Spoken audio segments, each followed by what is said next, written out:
poll play or the big pension power play. You may choose whichever suits you, but tonight we are going to be focusing on you and your pension amid a big political back and forth between government and the opposition that even played out in the 2024 Lok Sabha polls that saw Congress-led opposition demand rollback of the OPS. In fact, the entire India Bloc demanded this and promise of the old pension scheme if they come to power. But the then ruling Modi government 2.0 sticking to the NPS, that's the National Pension Scheme. But now, the Modi government 3.0, within months of coming to power, has turned around a new pension avatar, calling it the Unified Pension Scheme. And the first state to announce its implementation is poll-bound Maharashtra. That's Shinde government. But before we get to all this, let's look at what is the difference between the old pension scheme, the National Pension Scheme, and now the Unified Pension Scheme when it comes to you. Well, under OPS, retired government employees receive 50% of their last drawn basic salary as a monthly pension, fully funded by government. NPS, though, has a 10% reduction from your basic salary, DA deducted as well, and so is 10% deduction from the basic salary part of the UPS or the Unified Pension Scheme as well. And then, when it comes to pension benefits, under the OPS, that's the old pension scheme, you get 50% of the last salary, and it increases with DA hikes.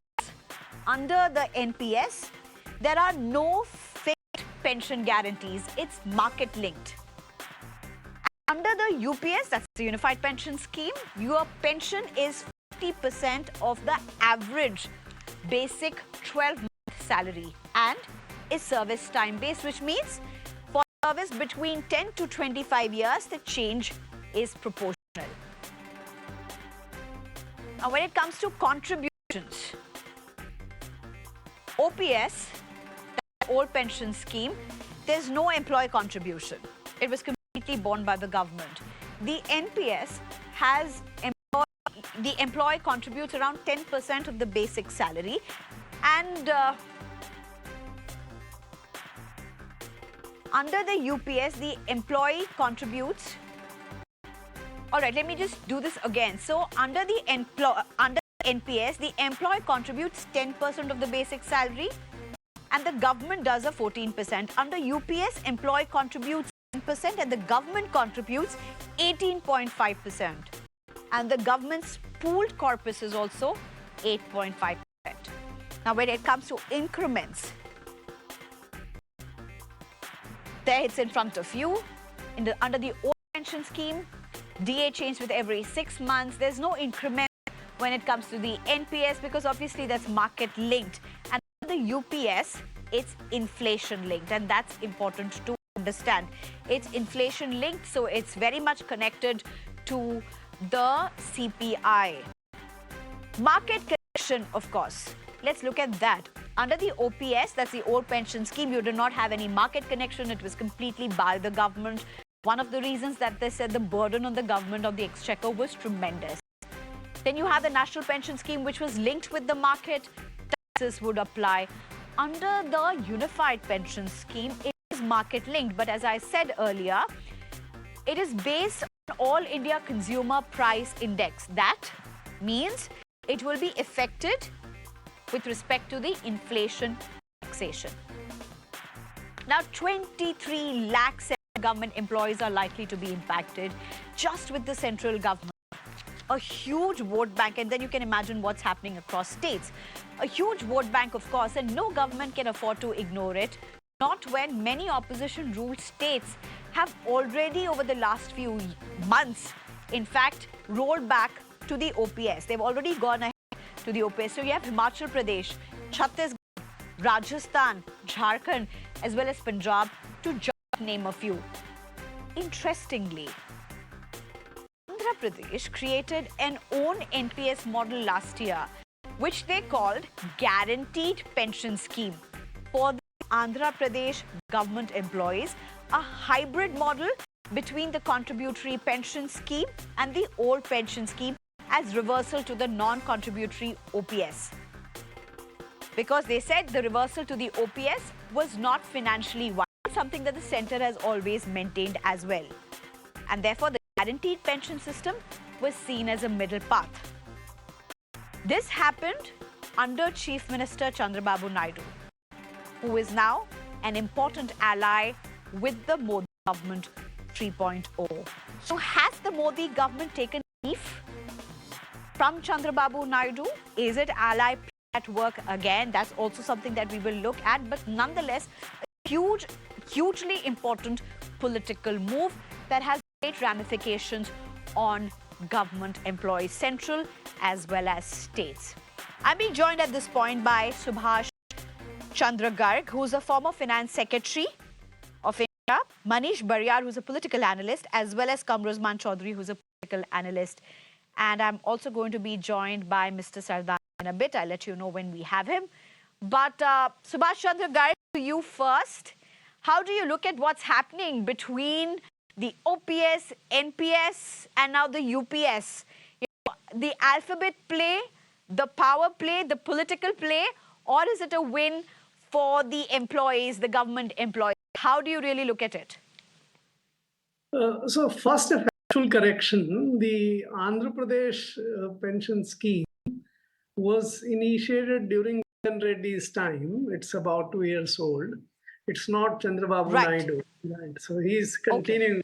So that's just a factual kind of thing. Now to respond to your question, obviously... that's a very important correction. Thank you so much. So very obviously, as the number grew in the new pension scheme, the whole pension became a hot potato, which every political party was sort of trying to appease, to play favorites to the employees to get their sympathies. That is what happened when some of these Congress states changed to the OPS. Some actually did, some announced, and the Modi government was under pressure and was seen as not giving the employees their due. And now what they have done is to actually go halfway towards the OPS. It is not the full way, it's certainly the halfway. That 50% relief, which is what the employees always wanted, because it is the OPS pattern that gives 50% of the last pay or last year's average pay as the pension. But mark is an important change, which is not fully explained by the government still. The commitment is, and the announcement is, that you would be paid 50% of the basic pay. The announcement is not 50% of the pay, which means, to my mind, correct. DA, 50% of DA applicable will not be paid to US pension. That would be very critical difference from the employees' expectations and the government's commitment towards moving towards the OPS. It's not that OPS, it's a halfway house, right? So that is the one very important change, which is fiscally advisable, that you don't, by the way, just to give you a little sense, that OPS is about 3 times costlier than NPS. Now the model which has come out of the UPS is about 2 times costlier than the NPS, right? So it's halfway. There is one more difference which I would point out to you for that is vast implications about its acceptability amongst the people whom the political parties are trying to please. And you highlighted in your presentation that in the OPS, there is no contribution from the employees, right? The employees make their contribution to what is known as GPF. And in the GPF, whatever accumulates becomes available to them at the end of the service life. So there is no contribution.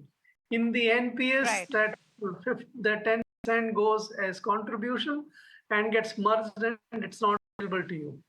The government this time, while coming Right. closer to the OPS, has given one benefit that for every 6 months of service, they will get 1/10 of a month's salary as part of a lump sum. So if you've done 25 years of service, 50 months, half is counted, 10% of that is about 5 months' salary. This has not been Okay. stated All right. clearly, but this is in lieu of what the GPS. So GPF payment. So it's a halfway attempt to please, but whether it Okay. will please Okay. people, let's see. All right. So you've had the former finance secretary explain this. He's calling this a halfway attempt. Let me just get in Kamruzman Choudhury at this point. Kamruzman Choudhury, the Congress still claims you in this is U-turn. You're calling the BJP U-turn. But isn't this short of a master stroke? Not had to bend and bow to an OPS. They've quite ingeniously come out with something, as the former secretary himself is saying, halfway through, possibly a better deal both ways. No, Sneha, it's a better deal or a wrong deal. Let the people who are getting affected or the direct beneficiaries of this pension scheme, they will come out better. Though I'm not a technical person into this, Mr. Garg has beautifully explained to your viewers what actually the new pension scheme is all about. That is called or the Unified Pension Scheme, I suppose. But the basic point that I wanted to raise here tonight is, Sneha, the policy harakiri this government is doing, not only fumbling on one of these policies in this the pension policy out here right now, from the NPS to the UPS, the policy makers should be taken into consideration while framing out a policy. This is not a policy decision made by some RSS worker, like when they brought in the Notebandi in 2016, and you know what that impacted the economy as well. Now, you see in this budget also, Nirmala ji, that present how the harakiri happened with the indexation of the in the budget, how they reversed it again after a few days when most of the right wing elements those support the government created a furor over this entire issue. You have got the GST process being brought out, and how many amendments we have seen in the GST process out here. You know how last time you brought in the farm laws, how the farm laws had to be taken back. Now you have got another boiling issue that is going to be taken back by the government. Sneha, mind it. And I'm telling you, it's about the Agnivir. The people are against the Agnivir scheme of this government. They will have to reply. You as a news journalist, you know the broadcast bill that was brought by this government and how silently they had to withdraw it. So I am just trying to pinpoint the hierarchy in policy making that this Modi government is making in this country needs to be exposed. It's not the question that whether one scheme beats the other scheme. It's the question that when you frame a policy, the basic logic is that you do it right the first time itself. You bring out something which is going to fail, and you again come. Our policy, our lives, our future is not a trial and error. You have been elected to give us a concrete path to the future, and you are failing miserably in any policy that you are bringing in. Okay. All right, Manish Baria, do you want to respond to what Mr. Kamruzman said? Because, I mean, look at the word he's using. He's using policy harakiri. What he's saying is essentially what is up with all these climb downs. And, I mean, you may not agree with the climb downs, but let's just look at what happened in just the last few months. You've had the lateral entry in UPSC issue. There's been a change in that. They've called it off, at least for now, in terms of the advertising that was given out, the draft broadcasting services regulation bill, the Waqf amendment bill that the government agreed to JPC, and of course the rollback of the long-term capital gains tax, and now the latest when it comes to the pension scheme. Is there a rush? What's happening? What's the government thinking? Because at the end of the day, you have beneficiaries confused. There's one thing which is happening one year, another thing which is happening another year, and the next term of the government, there's another thing that's happening. So happy Janmashtami to my all the co-panelists and to the viewers also. Let me take To up you one also, by Mr. one. Variar. To you as If well. I'm not wrong, because the ex-finance secretary is here, but I think this the entire play of this UPS has been under consideration. Now the current cabinet secretary who's there, when he was the then finance secretary, this entire deliberation started somewhere around 17 months back. So it was not Modi 3.0, it was Modi 2.0 when the government, understanding the sensibilities and sensitivities of the government employees, started reconsidering what it felt was introduced and backed by two icons of our national icons of our country, former Prime Minister Atal Bihari Vajpayee, and backed very much by Dr. Manmohan Singh. So you cannot question the integrity of that policy. Now, policy changes might happen based on the demands of the electorate, demands of the current Why set can't of it be people. questioned? And I Because think, you have states that have gone back to OPS. The government has now gone to absolutely, they UPS. have. So if you're saying the integrity cannot be questioned, then why did the option of bringing out a UPS come at the first place? So my point is that NPS is not something that was introduced by the Modi government, right? But yes, as the policy, the current economic situation or things change, the government has the right, based on inputs from the electorate and from the people, to revise it. So there was a demand, and you should really appreciate, and I think the viewers will also appreciate, that this is a very sensitive government. So, to talk about policy harakiri is a strong word, which Mr. Kamru has used, because it's a sensitive government that can go back and say, okay, look, the feedback is coming that it's not being taken very well by the people of this country. So I may revise it, but it has definitely not happened in this case, right? Let's take up even the UPSC thing, which in fact Mr. Kamru came up with. Lateral entry is not something new. Lateral entry, right? It happened earlier also. So this is a government which is a coalition government, and even the coalition partners have some reservations about it.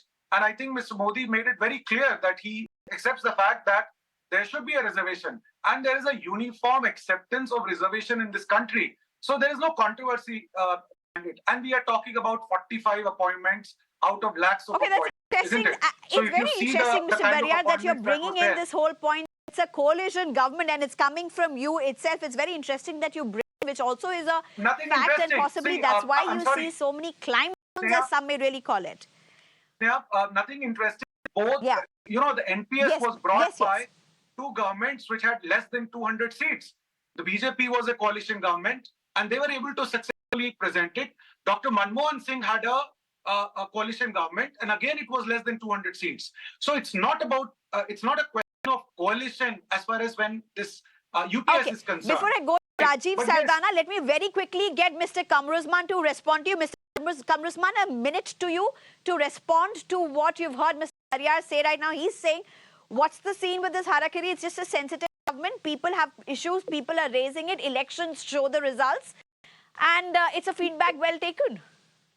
No, it's good. The policy, the government that is framing is listening to its coalition partners, and that's how the democracy should be functioning. But my limited point out here, when you bring out a policy, do you carry the due diligence that is required when you bring out a policy that is going to affect millions of people? No, that's the problem that Congress party is trying to highlight of this government. You suddenly think overnight that this is going to benefit crores of people in the country, and the Nagpur approves it and pass it in the cabinet, and because of your sheer majority inside the parliament, you try to bulldoze those bills. If you are not successful in bulldozing the bills, you suspend the MPs and then you pass the bills. There are hundreds of bills which wanted a JPC, which needed to go to the standing committee, which needed to have a discussion on the floor of the House, which needed to go back to the countrymen to have an open debate on these issues. But no, because of your short-sightedness, because of your behavior, you try to bulldoze those bills into the country and ask the countrymen to implement it. What happened with the farmers? When 700 farmers died on the streets of Delhi, quickly, 30 then seconds. only you had to 30 seconds. Bulldozing laws and now being forced to year eyes. democracy in play as allies can't be ignored? So again, I would humbly with Mr. Kamru Zaman. In fact, if you see Waqf board too, it went to JPC. So again, I would say that what he's saying. See, government cannot every time take everything to JPC.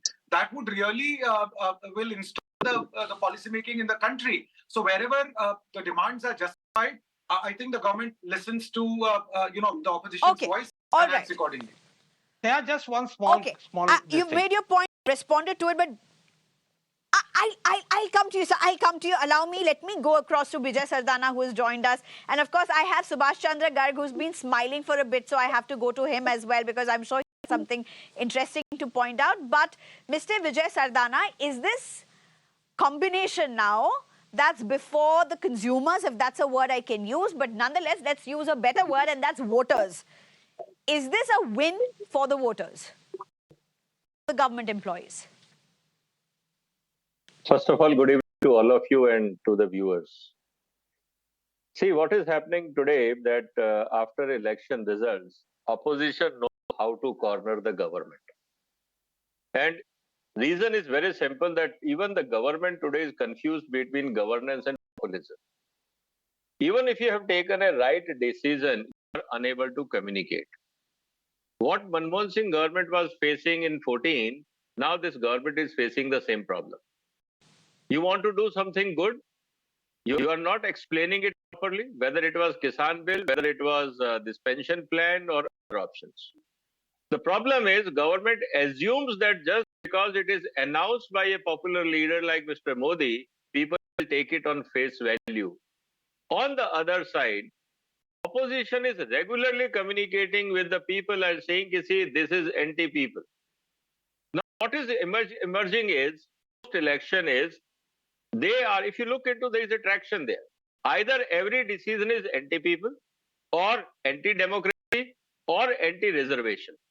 Now, in order to address these three things... So what is UPS? What is Unified Pension Scheme? What is it? Is it anti-people? Is it pro-people? Or is it a benefit for the people in Govt? How do you see this? See, as an economist, as somebody who follows this closely. See, you have to appreciate why people are agitated with pension schemes. That is what we have to understand. 98% people in this country do not have any financial plan for post-retirement. And I'm talking of the country as a whole. 2%, 2.5% people, whatever the government employs, they only have a pension scheme. Rest of the country, 95%, there is nothing called pension at all. Now, problem here comes up is that instead of, let me tell you that NPS is far better when it comes to return for any employee. But the problem is, because you have not educated, financial literacy is almost zero. People see up and down disaster and crisis in the stock market. Government is unable to instill the confidence that market-linked policies can be more beneficial than fixed income plan like pension plan. I think it is very, very important to understand why people are not taking many of the good policies of Government of India into the right stride. Is this lack of communication, lack of education, lack of understanding the anxiety of consumers or people in this country? I think that is where the communication gap is. And unless you fill that gap, any policy which you will bring now, opposition will try to target government as an anti-people, anti-democracy, anti-reservation. And that is what government is worried about. And that is why every action Let me just quickly go across to Subhash Chandra Garg before I get political reactions to what you are saying. Subhash Chandra Garg is a former bureaucrat, is a former finance secretary. Would you agree with what Mr. Sardana is saying? Because he has an interesting point. He's saying, listen, NPS was far superior.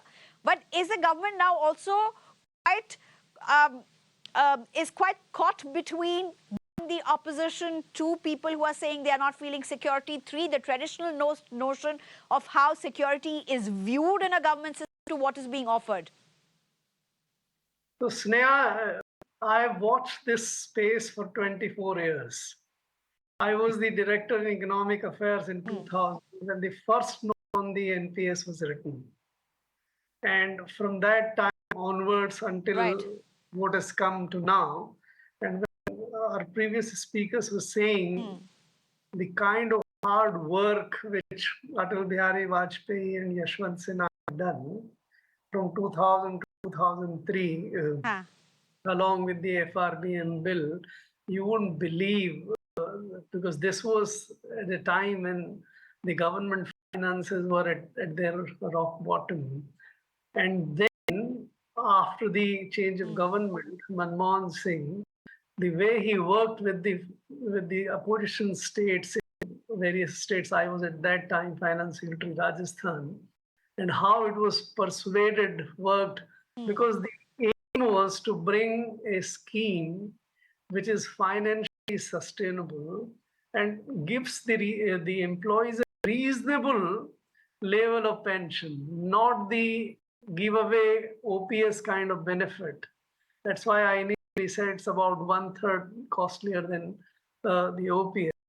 And now, and both these governments, as was rightly pointed out, were the coalition government, with the government enjoying much smaller, or the ruling party, the principal party enjoying much lesser number of seats than what Narendra Modi government even today has, 240 seats. Now, in such a situation, when the opposition becomes irresponsible in reverting to the OPS in these states to get to the populist kind of situation, to get the vote, and this strong government also becomes weak and opens the floodgate by taking it halfway now.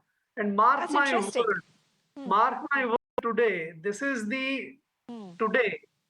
Next 5 years, you would have a full reversal towards the OPS. It may even be within the same tenure of this Modi 3.0 view. Once you have opened the floodgate of compromise. Why do you say that? Very quickly. Why do you say that? A minute. Why do you say that? It's not complicated. You go back to the experience of OROP, one rank, one pension, where what the ex-serviceman demanded is that give us pension equivalent to the current guy. Okay. Giving all impressions. So this is what's going to happen. So don't get too much misled by the fact that we are making provisions and we have gone only halfway. We have not restored the OPS. This is the thin edge of the wedge. You have started and you will end up adopting Okay, OPS. very quickly, let me get in Manish Barriar, sir. You've heard what Subhash Chandra Garg has said, and he has quite openly said it. I mean, it's interesting because he doesn't put himself out like this often. I've heard him on panels. He is a bureaucrat, true to the spirit, but he said it very clearly, mark my words, there's going to be a complete reversal. We'll have to wait to see whether that does happen. But get a sense of what Mr. Sardana, what Mr. Garg has said. Is there a communication paralysis with Modi government 3.0?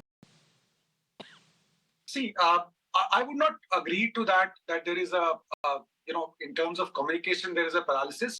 I think it's you have to accept the fact that it's a government which is it's in 11th year of its governance, and there is some sort of anti-incumbency might happen, and people might not listen to the government with the same enthusiasm as it was being accepted by electorate right at the beginning. So there is some fear of factor for sure.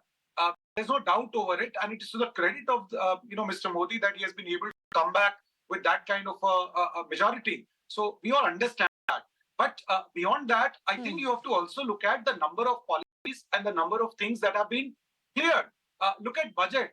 In 2024, there were a number of important bills that were introduced, and it was passed by voice vote. There was no opposition to this. So, but yes, there are some policies, and opposition is strong. They have a right to really come up with issues which they feel resonate with the electorate, and you cannot really blame the government of the day for coming up with some policy which you feel is resonating with the electorate, because the government has to really balance the aspirations of the people as well as the finances, right? Also, I would suggest that Kamru Choudhury, in fact, to what Manish Barriar is saying, that the government has to balance and respond to the electorate. Let's just let's just very quickly list while you'll be responding to Mr. Bariyar, also the fact remains that this is also political acumen, understanding what's before you, the momentum and which way the boat is sailing, and to understand and change one's sail is also political acumen. Yeah, just 1 second. I'm sorry, just 1 second. See, the finances, when our former finance secretary, when he was talking at that time, and now the finances. Sir, I'm out of time, sir. I'm totally out of time. I can just give a minute. Let me just get Mr. Kamru for a minute. Yeah, sure. Sneha, basically you have listened to me a number of times out here. I'm very blunt in criticizing the government or criticizing any other political party because I don't want to mince the words. But this is a government which was supposed to have a vision 2047. And we all blindly voted for this government for a Modi 3.0. But the point here is that we are taking 1 step forward and 2 steps backward. If you are so confident about your policy, let's go with it. Let the voters decide whether this is right or wrong. We cannot be a banana republic that every time a public protest comes in, the government has to withdraw its policies. Either there is something fundamentally wrong with the entire policy making think tank of the government, or it is very afraid to face the electorate because of the route that it sees in the near future. Mr. Sardana, to wind up the last question to you, Mr. Sardana, I'm not very sure whether this is a question that can be answered, but just to give the perspective to somebody who's watching and saying, hey, listen, what should I do? Should I go for NPS? Should I go for UPS? What's going to work better for me? What would be your perspective? You can't give an answer in such a short duration, but what's the perspective one should start looking at this answer for? See, there is no rocket science here. It is a common sense approach. Ultimately, all your insurance and pension plans, what they do with your money, they invest in the market. And part of that they give you as a pension. That is simple logic. Today, you do not have financial literacy, you do not understand the stock market. That is why you are looking for an agency who pools your pension funds, invest somewhere, generate some return, and pay you as a fixed pension throughout your retired life. That is the whole approach. So in this case, my request, and as a person who is not getting pension, because I'm not a government employee, let's be very clear. The total investment which I do is market-linked instruments, because that is the only instrument available to any citizen anywhere in the world to beat the inflation. There is no other instrument by which you can beat the inflation. It is a simple, fundamental understanding of finance management and personal finance management. So if you are asking government to pay pension 50%, I will say that if you, for example, parallelly invest the same amount which you are contributing 10% into the kitty of government for 50% pension, you will end up with more than the salary. Let me be very frank with you. That is what we have to understand, and that is what I'm saying. Focus on financial literacy. That is the gap. If I don't understand the subject, any misleading information or rumor will create doubts, and it is at stake of future. And longevity is increasing, lifespan is increasing. People are more worried because they don't understand how to plan future. And that risk they want to minimize and asking government to take care of it. I guess that's the point where we decided to have this show to get a sense of exactly what our viewers would like to know. But Subhash Chandra Garg, Manish Bariyar, Kamru Choudhury, as well as Vijay Sardana, thank you very much for joining us, for adding perspective to this entire discourse. Of course, there's financial literacy, there's financial investment, but there's also political investment at stake, and that's something that every voter discerns. That's all we have for you for now. It's time for a very short break. On the other side, we'll bring you the latest.